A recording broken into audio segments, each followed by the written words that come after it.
Okay, Nick and Andy, let's preview a massive game coming up in the Champions League this week. Arsenal against Atletico Madrid in North London. Nick, I think this is all about one thing. Can Arsenal stay calm? Can they deal with the chaos that Simeone's Atletico usually bring to games? Because so far this season, it's been very solid, reliable, professional, pragmatic from Arsenal.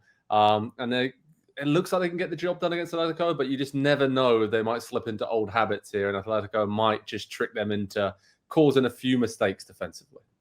I think that's true in terms of Atletico Madrid. I don't necessarily think that's true yet in terms of Arsenal, because I was ready to kind of rain on the parade a little bit. I've been very skeptical. I picked Arsenal to win the league.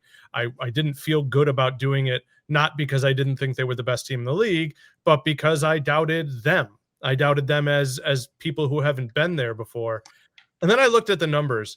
They are heads and tails above almost everyone in terms of when you make a list of the teams with the best production and the least things allowed. So they may very well fall victim to Atletico's trap here, but I think we are at the point with Arsenal where we can legitimately expect them to put forth their performance, regardless of finish, but put forth their performance in almost every game.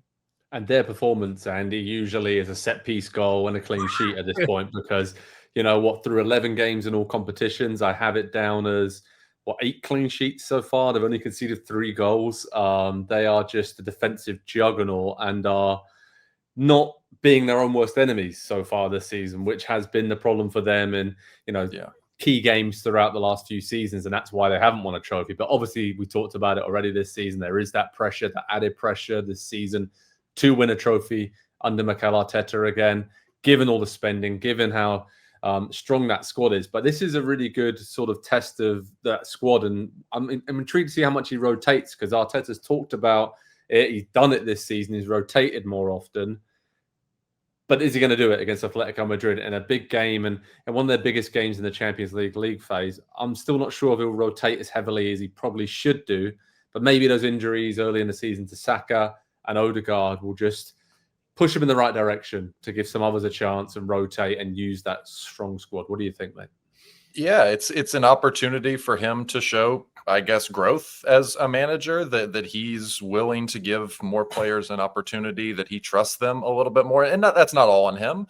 Certainly a lot of that responsibility lies with the players to prove that they can handle those big moments and that they can step in at any moment, but certainly in the big ones. And that's what the Champions League is. It does feel like Arsenal, the way that they play, I know they're leading the Premier League and you might even say they're favorites right now, but they play and they set up and they function and operate more like a cup team to me. And so I think, maybe they win the Premier League this season, but I honestly think they have a better chance at the Champions League. Just the way that they defend, the way that, to Nick's point, they give up almost nothing in their games. And, this is going to sound like a hater coming from me personally.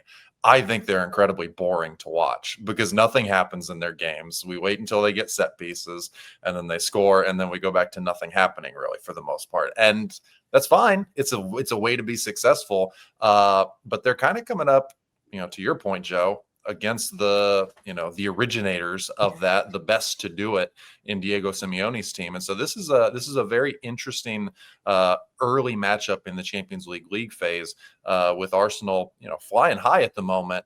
Can they keep the performances and the confidence high? I think is the real question. No, and it's a great point you make as well about them being one of the favourites to win the Champions League. They made it to the semi-finals last season. You look at the other teams who made it to that stage, and teams who started well so far this season. Arsenal right up there in terms of the favourites to win this competition. I mean, Nick, when we look at Atletico Madrid, caused Liverpool huge problems. Obviously lost that game at Anfield. Then they smashed Frankfurt. They picked up in La Liga. They're 6 games unbeaten now in all competitions. They had a lot of changes in the summer, a lot of new players, spent a lot of money, especially in midfield and attack. And they have a lot of attacking weapons now. But of course, Julian Alvarez is the main man. Scored a couple really good goals, obviously, against Real Madrid in that big win recently in La Liga. I guess my main question is, can we call this an upset, given the players that Atletico Madrid have, given their pedigree, and given that some of the stalwarts like Oblak, Jimenez, Koke are still around and there still is that DNA and identity of Atletico Madrid under Simeone. So they're very dangerous, aren't they, in this competition still? They are. I think we can call it a minor upset, and the reason is it's at the Emirates. And right now, the travel that goes into it, the X factor of Arsenal's pretty great depth, but you can't look. I think the Odegaard absence is still screaming out, and it's not just because Eze has to play in the middle. It's because Eze is not out on the wing. And if you tell me, I think Gyökeres will feast when it's Saka, Odegaard, and Eze all out there. But right now, for this particular week, it scares me a little bit. And it's one of the reasons that I would peg, not to get too far ahead of ourselves, but you were mentioning Arsenal winning the title. Are they a better title or tournament team?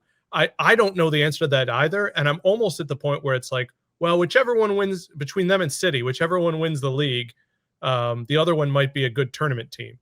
Because it's all going to be where your focus is. And we're seeing two teams in Arsenal and City who are doing it without stars right now. And I mean, all of Arsenal's injuries are up top, right? I mean, I know they missed Ben White a little bit, but Madueke's been missing. I mean, let's be honest. Wouldn't it be nice for them to bring Gabi Jesus on for even 10 minutes right now when they need a goal? So I think we have yet to see the best of Arsenal. And I don't think we'll see it this week, which is a reason that you could see an upset. And they're still top of the table and doing very well in the Champions League. So that's a bit scary in terms of that proposition. And I'm thinking about rotation for Arteta. We talked about it earlier. Martinelli for Trossard is probably the most obvious out on the left. And I'm wondering if this is a good time for Victor Gyökeres. He's been working really hard, hasn't been scoring, but maybe to take him out of the lineup and maybe start Moreno as a false nine. Arteta loves to do that. Maybe that's an option. And then the fullbacks, right? Giving Timber and Calafiore a bit of a rest. You got Ben White and Lewis Skelly. And maybe even Mosquera coming in for, Saliba or Gabriel. Just to kind of, again, show that Arteta's learned his lessons and isn't maybe overloading some of these key players this early in the season. So I'm actually really excited to see who starts for Arsenal against Atletico. Yeah, Gyökeres is the big one you have to protect at all costs at this point, because if you look at the squad, you're right, Joe. They're one hamstring tweak or one rolled ankle or whatever away from Marino's the center forward again for the next 2-3 months. And that, if we remember, I know he had the big first game when he started at center forward and he scored a couple goals, but that's when the title fell apart for them last season. And so, Arteta is going to have to show that he has learned from not just his own mistakes, but the outcome of those. Yeah, it's very true. Nick, prediction-wise, what are you going with, mate? Because I'm going to go first, and I'm going to say 2-1 to Arsenal and probably a set-piece winner late on, and it's going to be a bit end-to-end, a bit chaotic, scrappy. I think it's just textbook when it comes to watching Atletico Madrid away in the Champions League. So, but I think Arsenal are up for the scrap, and I think they'll get it done. What do you think? Yeah, I think you reminded me, Gabriel, to me, maybe he fights with Haaland because in his head he's just telling Earl, I could do that if they let me. I could be a center forward because he's so powerful in the box.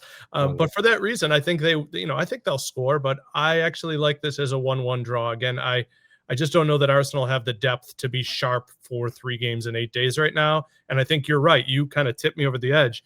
I think they may prioritize Palace at the weekend. Yeah. Andy, what do you think, mate?